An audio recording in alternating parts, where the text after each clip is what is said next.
is up, everybody? Welcome into episode 28 of the Brahma Bullpen.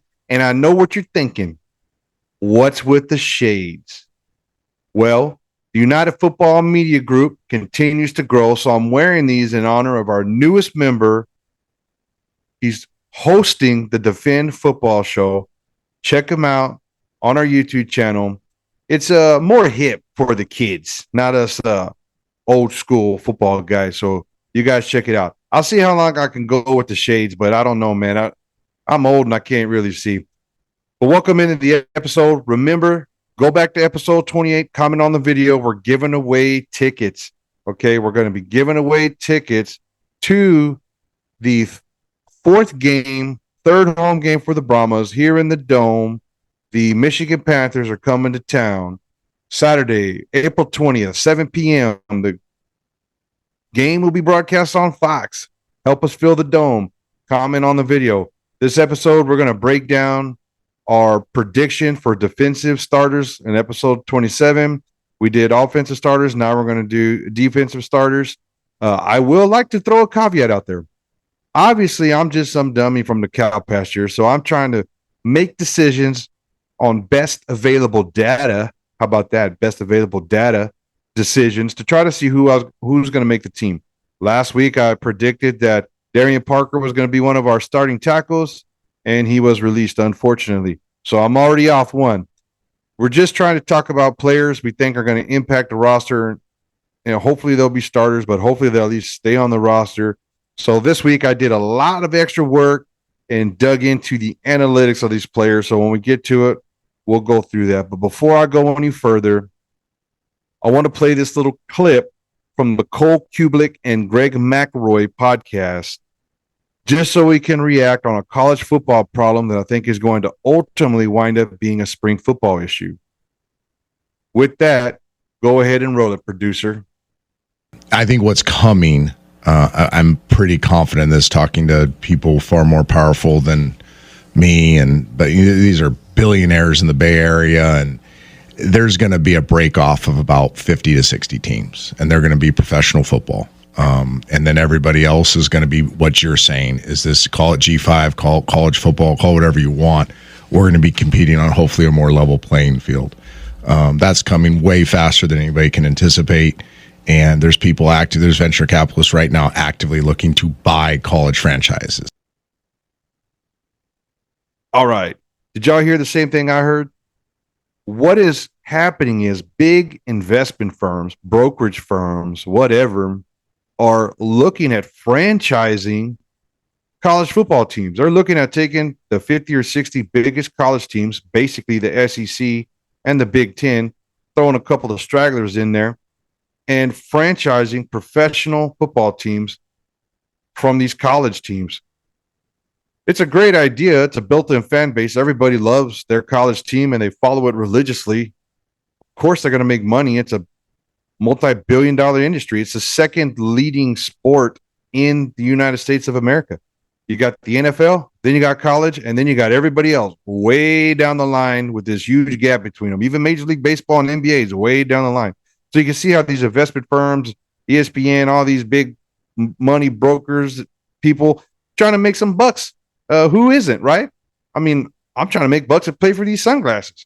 But what I'm saying is, how does that impact spring football?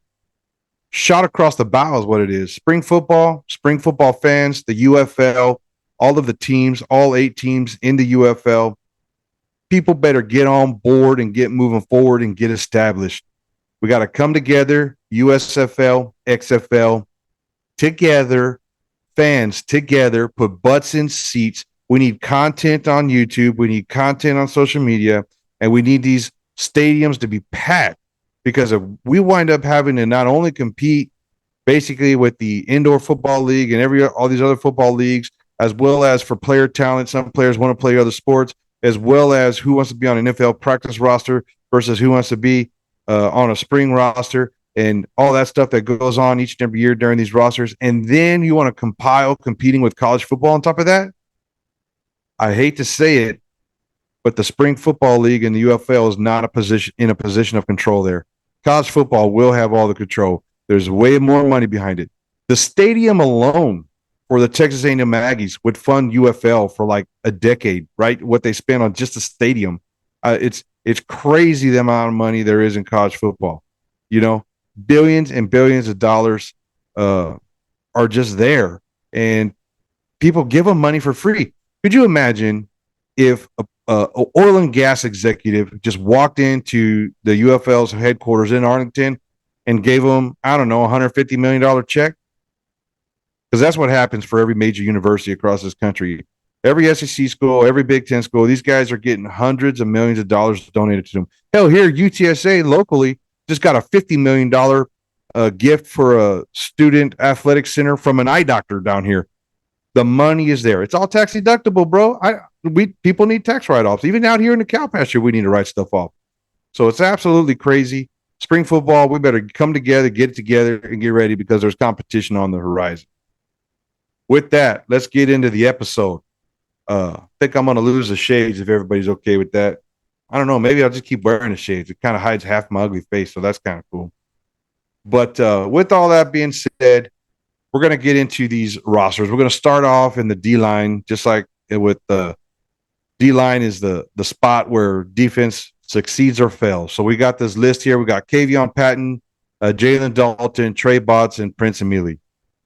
Now, I got Kavion Patton in here. He's a Texas State grad, so he's a local boy. So we're going to pull for local boys. So we're going to hope the local boy gets the start there on the D line. He was also at the Brahmas fan event. He was taking pictures. He was talking to people. It was an awesome little deal. So it was great. He did do a little stint with Indianapolis there in the NFL. He was drafted down there, played for Orlando on the D line in Orlando, had some great stats down there. And then now he's been picked up by San Antonio. So we're going to pencil in Kavion Patton there. Then we got Jalen Dalton out of North Carolina. He was drafted in NFL in 2019, had experience with Chicago, New Orleans, Atlanta, Carolina. He was signed by Seattle in 2023, and then when they dissolved, he came down here to San Antonio. In case you're wondering why I'm looking up, I have notes on this other screen over here. So some people say when you look different ways when you're talking, you're lying. In this case, I'm just trying to look at my notes because I have a normal human being memory. I'm not a robot. So, anyways, so we're looking at players with NFL talent, with previous XFL talent, and we're going to make the assumption that they have a good shot of making the team and maybe starting the team. We got Trey Botts out of Colorado State as the other projected starter. He went undrafted, but did get picked up by Philadelphia in 2023, had a stint with Baltimore. Then he was signed by the Philadelphia Stars as part of the USFL, and then picked up by San Antonio down here. And then lastly, Prince Emili out of Penn State, undrafted in 2022, had spent some time with Buffalo and New Orleans, and was picked up by San Antonio. There's a whole bunch of D-line edge guys that are on the roster. This defensive tackle, we're going to play the 3-4. So no way all four of these guys are going to start, but we're kind of predicting that they're all going to get some significant play time, at least early on in the season until we solidify that rotation. They're going to rotate at least two guys there at the nose tackle. Sometimes when we go into the 4-3, there'll be two big guys in there. But, we might wind up going 3-4 with a couple of linebackers walked up onto the line and only have one nose tackle in there. So there's going to be a lot of stuff going on with that Wade Phillips 3-4 defense. But we're thinking these four tackles are going to be on the squad when the cuts happen. At the time of recording this, we're 3 days away from the initial cuts there on the practice squad. Right now, camp is going on. A lot of social media stuff and videos coming out about that. So keep it on the @XFL Brahmas X and Instagram accounts, and so you can get a little inside video of what's going on there. The next position group we're going to look at are linebackers. I've talked about linebackers multiple times leading up to kick off of the season. No doubt in my mind, Jordan Williams was the best linebacker in the XFL, led the XFL in tackles. He's going to be on the field a lot. What's impressive about Jordan Williams and also Trevante Beckett, who was number 2 in tackles for the XFL, they both played around 300, over 300 snaps, which not only shows, which gave them the opportunity to be 1 and 2 in tackles in the league, but also shows their durability, their conditioning, their willingness to play. You know, they got banged up. You know, they were hurting. You know, things got tweaked, and they stayed in the game, man. And that's what football is about. You got to play through the pain and do what you got to do for your team and your teammates sometimes. So for sure, you're going to see these guys in the field a lot. You know, Devontae came down from the Roughnecks. He was their number one tackler. I mentioned earlier that I started looking at stats. You know, I started looking at PFF football stats, trying to help me decide who's going to do what. Devontae graded at a 79.1. It would have been the fourth highest grade for all linebackers in the XFL in 2023 by PFF. So for sure, he was tops of the list. Go down to Marvin Pierre. He out of Kent State, went undrafted, but he did spend some time with the Arizona Cardinals and Green Bay. Then he was picked up by Houston. Then he was cut by Houston when Houston was dissolved, and now he's down here in San Antonio. Kind of went with him. Didn't have a whole lot of stats while playing in Houston there, but I'm going to just go out on a limb and say Wade Phillips brought him down here for a reason. And so I think he's going to get significant playing time at linebacker. And then the next linebacker we're going to look at is a Caliche. He is a University of Incarnate Word guy. I put him on here because he was a beast in college, like an absolute beast.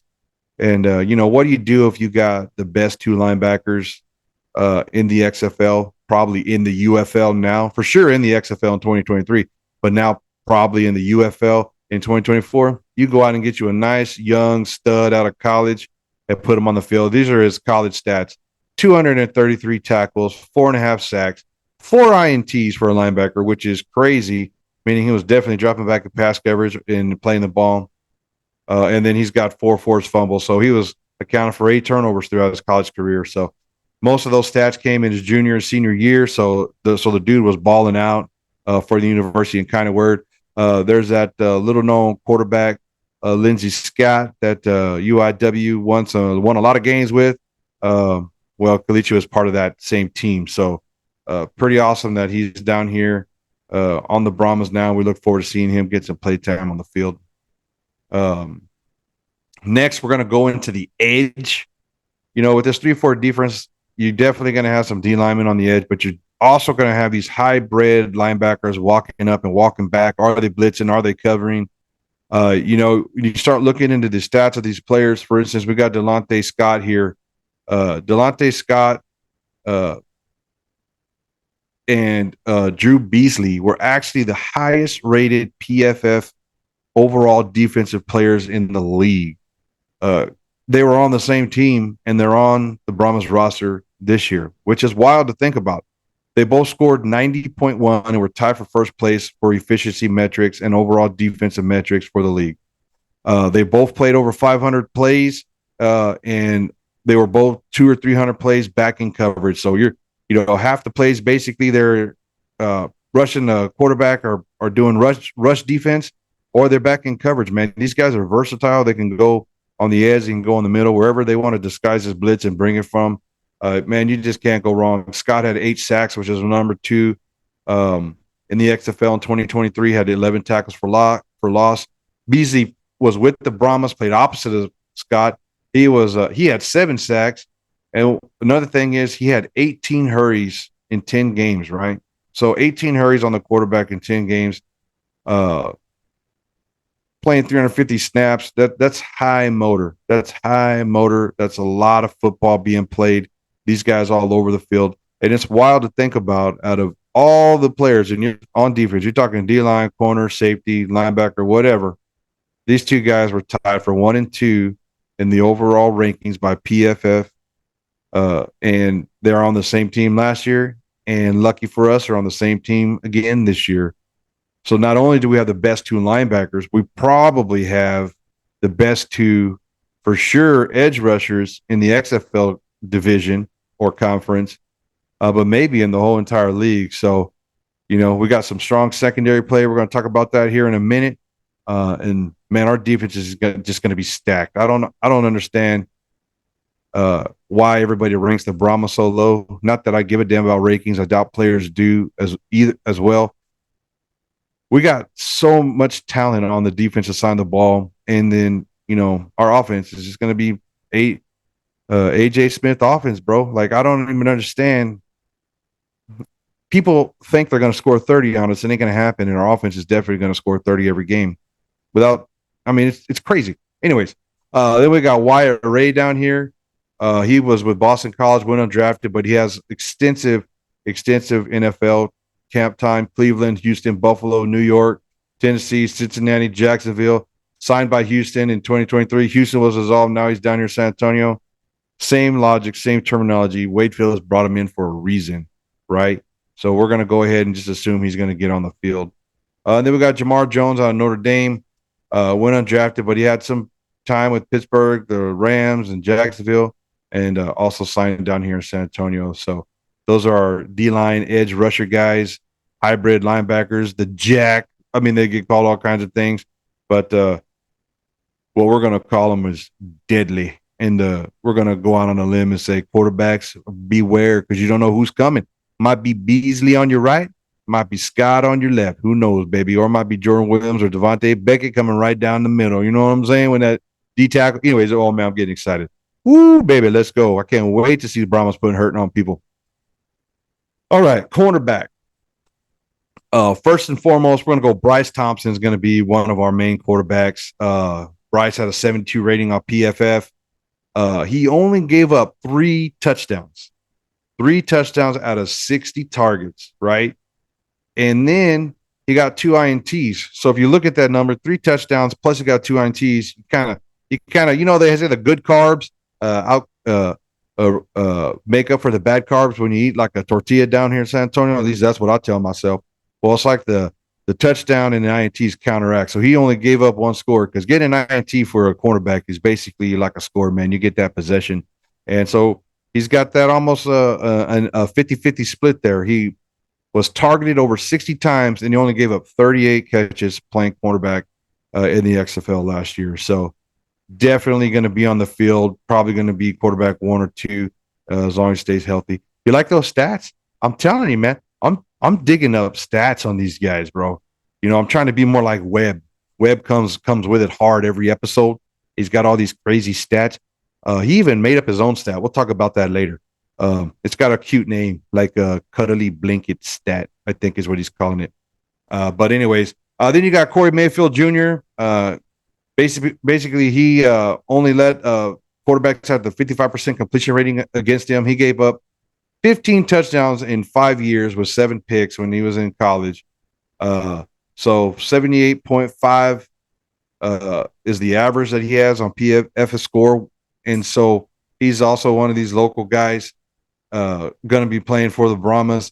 If you think about that, over a 5-year period and to only give up 15 touchdowns is crazy, right? As a cornerback. And that's a stat we look for as a cornerback.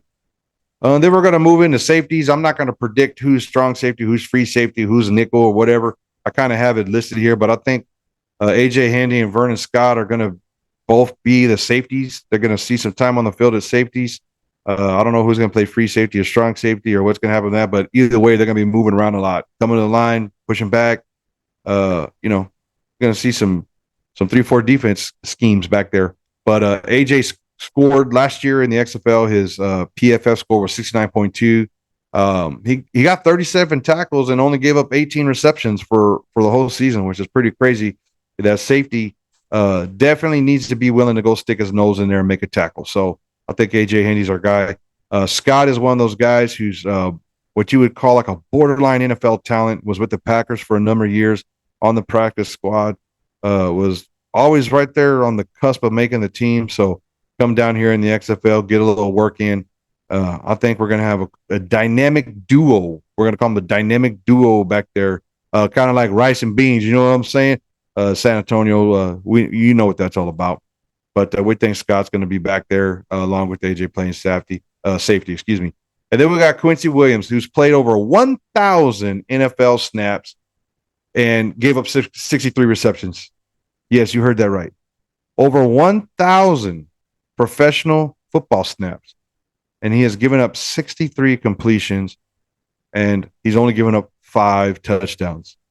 1,000 attempts against him, 5 touchdowns, 63 receptions. Those numbers are freaking crazy. So I got him penciled in as our nickelback. He may even wind up being one of the starting guys. Interchange him out with Corey or Bryce, however that works out. But definitely you're going to see this guy on the field, just judging by his stats and off of my opinion from the cow pasture. So originally I was thinking maybe cornerback was our lone weak spot. But looking at these 3 guys that we just kind of talked about, I mean, I know some guys are going to be like, well, we have 3 first-round draft picks, blah, blah, blah. Look, we got 3 bulls. We got 3 bulls back there, right, playing corner.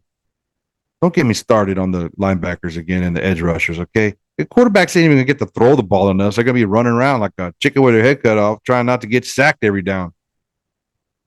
Anyways, so yeah, let's move on to the next slide. We've got a couple left here. Of course, everybody in San Antonio loves our punter, Brad Wing. Brad Wing out of Australia got attitude for days, got moxie for days. He was a leading average punter in the XFL. He averaged 47 yards per kick, and he had the longest punt in the league, 73 yards. Yeah, I'm sure it bounced, kind of like playing golf sometimes when you bounce a ball on the golf cart path and you roll 300 yards when typically you only hit it 180. Hi, that's me. But yeah, we'll take that, man. We'll get that 70-yard punt. And then, we got Destroying, trying out for the team. I'm pretty certain he's going to be on the team. It's going to be kind of weird to think about a team taking in 2 kickers, especially when we don't have extra points.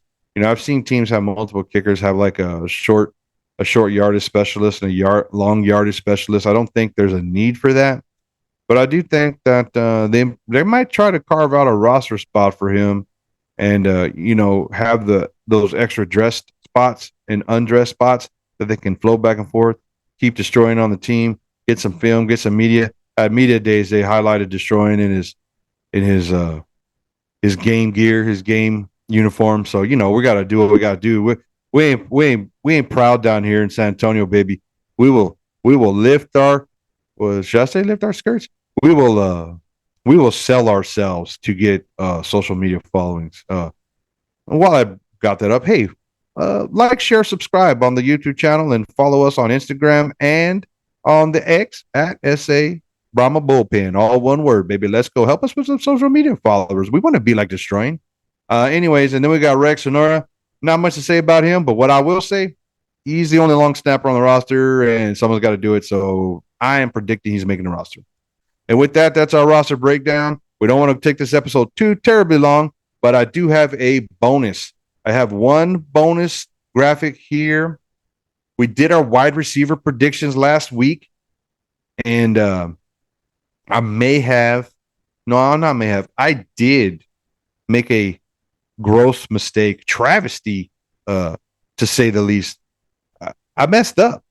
I did not mention Justin Smith. 9 games played, 238 yards, 14.8 yards per catch, and a TD. This is my sleeper pick, and not just me. I also saw that James Larson, the GOAT of spring football reporting for the last couple of years, he and I had similar ideas. We think he's going to be a sleeper where he's going to sneak up on some people. He should see tons of rep. He's either going to be a wide receiver 1, 2, or 3. He's going to be out there on the field. One of the things we're going to talk about a little bit. So my boy Webb came up with this security blanket stat. He looked at not just yards and not just catches, but he looked at how many times the receiver was targeted for a first down, how many touchdowns they have, what's their completion percentage, how many yards per catch. And he came up with this little mathematical formula to come up with what he calls a security blanket score. Okay, so remember I was talking earlier about his old blankie score. So if you were to throw in Justin Smith's stats into this security blanket score, he would score 0.58, which would have put him 16th out of everybody that we've ranked from USFL and XFL from stats from last year. So definitely got 8 teams. He's 16th. That shows you right there. He's 1 or 2 in the targets, just simple math and analytics. So we're going to go out there and say Justice Smith is our sleeper pick. Maybe if you start doing like daily fantasy, maybe he'll be like one of the cheaper players to start the season off and get you that winning roster. You know what I'm saying? Hint, hint, hint, hint. Winning roster, baby. Anyways, with that, we're going to cut it there. We're already out of time. Remember, go back to episode 27. Comment. Get registered to win tickets. Let's pack the dome. Let's beat DC week 1. As always, baby, thanks for watching. We appreciate you. On behalf of United Football Media from the Cow Pasture Studios, we're going to end this with a let's go Brahmas, baby. Horns forward.